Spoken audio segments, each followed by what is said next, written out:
final, ça servait à quoi de faire tout ça? Ça servait à quoi de faire tout ce cinéma, tout ce bordel-là, pendant des mois, des mois, des mois, des mois, des mois, des mois, des mois, des mois. Ça pour que ta plainte au final soit rejetée. J'ose même pas imaginer le nombre de millions que tu as perdu pour ça. Ouais, bon, peut-être pour toi c'est une goutte d'eau. C'est une goutte d'eau ce n'est qu'une goutte d'eau dans un vase, mais voilà.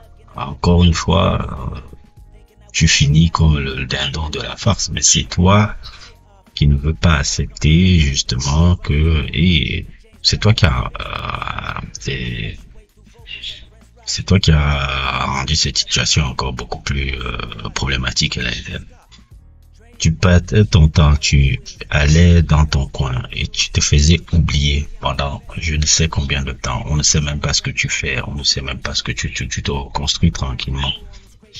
Tu te reconstruis tranquillement, tu reconstruis ta carrière tranquillement.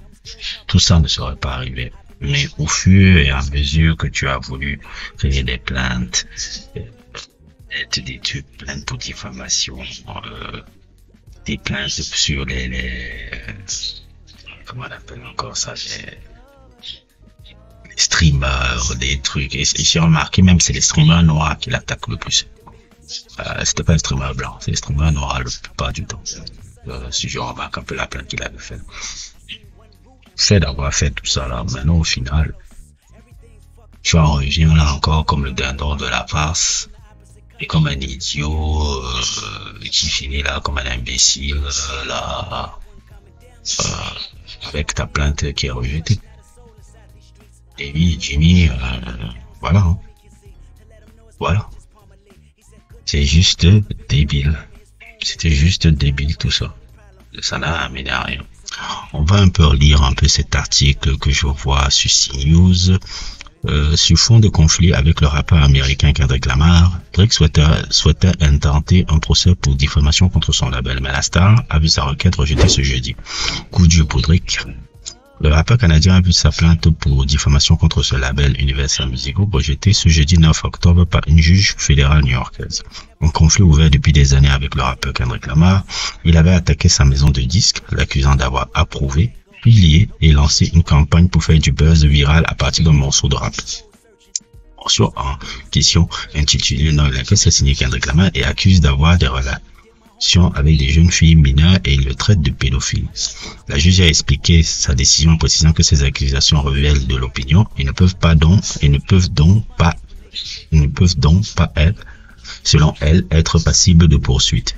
Dès le départ, cette plainte constituait un affront envers tous les artistes et leur expression créative et n'aurait jamais dû voir le jour. A indiqué dans un communiqué un porte-parole d'Universal Music qui s'est par ailleurs déclaré satisfait du rejet de la plainte par le tribunal. De son côté, la star estime que le label UMG, qui partage avec son rival, a fait le choix du profit de l'entreprise sur la sécurité et le bien-être des artistes, considérant avoir été la cible de menaces physiques et être bombardé par du harcèlement en ligne. En mai 2024, des coups de feu avaient blessé un vigile de sa propriété à Toronto. UMG se réjouit de poursuivre son travail en fait de pouvoir avec succès la musique de Drake et d'investisseurs a pour sa part rétorqué la maison de disques. Tout ce blabla là, j'y vois de la perte de temps, de la perte d'argent et de la perte et juste excusez-moi le mot, un light skin qui est encore dans ses feelings, comme il disait dans ta chanson là, comme tu disais dans ta chanson là. Et ce que je trouve aussi ridicule aussi, c'est pourquoi seulement Not Like Us? Pourquoi Not Like Us? Je trouve même que la chanson Midiogramme c'est beaucoup plus violente en termes de ce que ça dénonce un peu. Pourquoi Not Like Us? Parce que Not Like Us est le son le plus populaire et que tu ne veux arrêter la popularité de ce morceau-là. Est-ce que c'est pas ça? Est-ce que toi tu ne regardes que la popularité? Midiogramme est beaucoup plus violent dans ce que Kendrick Lamar raconte sur toi et ta famille que Not Like Us. Et c'est not like est-ce que tu fais une fixette. Parce que le son a eu des Grammy, parce que le son a été numéro 1, parce que ça le fait, parce que dans ton ego, tu n'as pas supporté qu'il arrive à avoir un gros succès comme ça sur ce morceau-là. C'est un peu, c'est un peu drôle, un peu, mais bon, finalement, toi, tu es en train de chuter.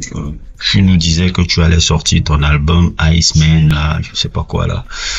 Tout à coup, on se rend compte que le buzz n'existe plus. Et puis, j'ai vu aussi un truc, ça c'est mon ami Zanzo qui m'a parlé de ça il y a quelques jours, que Roc Nation a poursuivi en justice Drake.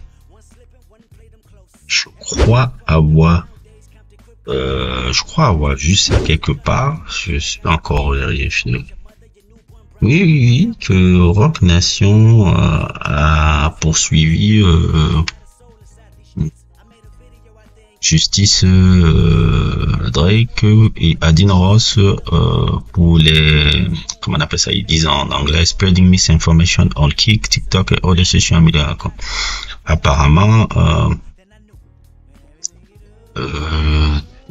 tonton Wanabi Basquiat n'est pas aussi content de toi.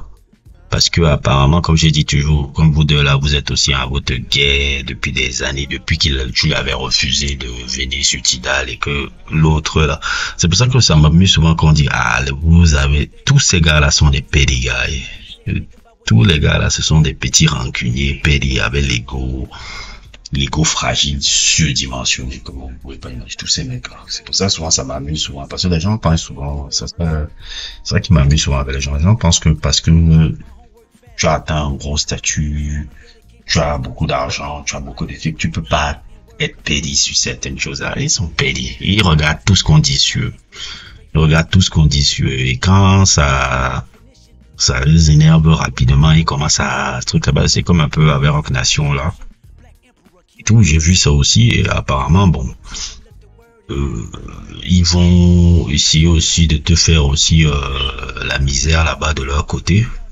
Bon, c'est entre vous là-bas. Si vous vous cassez la gueule entre vous là-bas, déjà que vous deux là, je vous kiffe pas trop.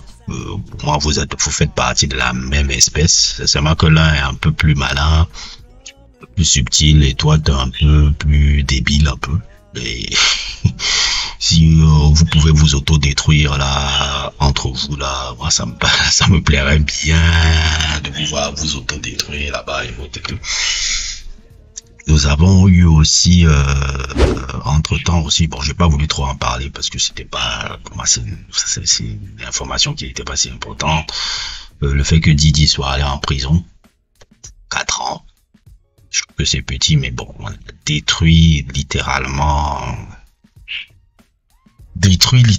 son héritage, détruit littéralement un peu l'image qu'il avait, mais bon, il a bien cherché aussi. On va pas se mentir, même si je trouve que bon, sur l'homme noir, on aime un peu abusé. Je trouve que sur l'homme noir, on aime un peu abusé, mais je trouve il a bien cherché. Et on va pas faire comme si il a bien cherché un peu cette situation. Il a bien cherché cette situation, donc c'est totalement normal aussi cette peine même qui aurait pu être beaucoup plus grande. Elle a 4 ans et c'est vrai que ce qu'on lui reprochait n'était pas cohérent, quoi. On te reproche de trafic et tout, alors que non, tu faisais pas du trafic. C'est plutôt regarder du côté de Jimmy là-bas ce qu'il fait un peu avec ce Monkey App là. Ça ressemble à du trafic. C'est pas Didi, il ne faisait pas de trafic. Didi ne faisait pas de trafic. Faisait pas du tout de trafic. Regardez du côté de Drake. J'espère que vous allez un peu regarder du côté de Coco là. C'est plutôt la barre qu'il faut regarder. Didi ne faisait pas de trafic. Mais bon, le personnage aussi me sortait par les trous. Je voulais bien un peu qu'il y ait quelque chose un peu là. C'est bon. Ça a arrivé. C'est pour ça que j'en parlais plus. C'était plus intéressant et amusant d'en parler. Bref. C'était un peu ma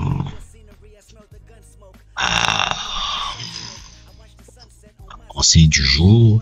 Demain, comme vous avez pu le voir, je ne sais pas si j'avais fait le truc, mais vous aurez un super sujet sur dit aussi samedi, parce que maintenant je pense que c'est ça que je vais faire les samedis. Maintenant je travaille beaucoup plus pour faire ce que je faisais au début de la chaîne, sortir mes sujets juste le samedi et le dimanche, sortir peut-être des trucs sur Patreon, que d'être hebdomadaire un peu comme j'ai essayé un peu de le faire et tout. Je vois que ça marche beaucoup plus un peu quand on est dans ce format-là, donc je vais reprendre un peu le samedi et le dimanche. Je crois que c'est pour ça que vous voyez que, pour ceux qui voient que ma chaîne tourne plus là, je mets beaucoup plus les shorts, parce que les shorts, j'ai remarqué que les shorts, ça me donne beaucoup plus de vues. Donc, j'utilise les shorts dans la semaine et le week-end, vous aurez un spécial sujet que j'aurai travaillé toute la semaine un peu par rapport à ça. Je pense que c'est beaucoup plus intéressant et j'essaie encore de prendre des cours un peu de montage et tout parce que je suis très mauvais là-dedans. Je me suis pas amélioré du tout. Et c'est peut-être pour ça que ça se ressent un peu sur les résultats que j'ai fait malgré le nombre de vidéos que j'ai fait. Donc, je préfère être honnête et tout. Donc, je pense que j'ai encore beaucoup de travail à faire. Beaucoup de travail à faire pour m'améliorer sur la qualité un peu de trucs. J'ai un nouveau micro aussi qui va arriver le mois prochain. Je pense que pour l'audio aussi, ça va être un truc. En tout cas, merci encore de me suivre. Merci aux abonnés Patreon. Et à demain pour fabuleux sujet sur Didi aussi, qu'il va sortir là. À plus.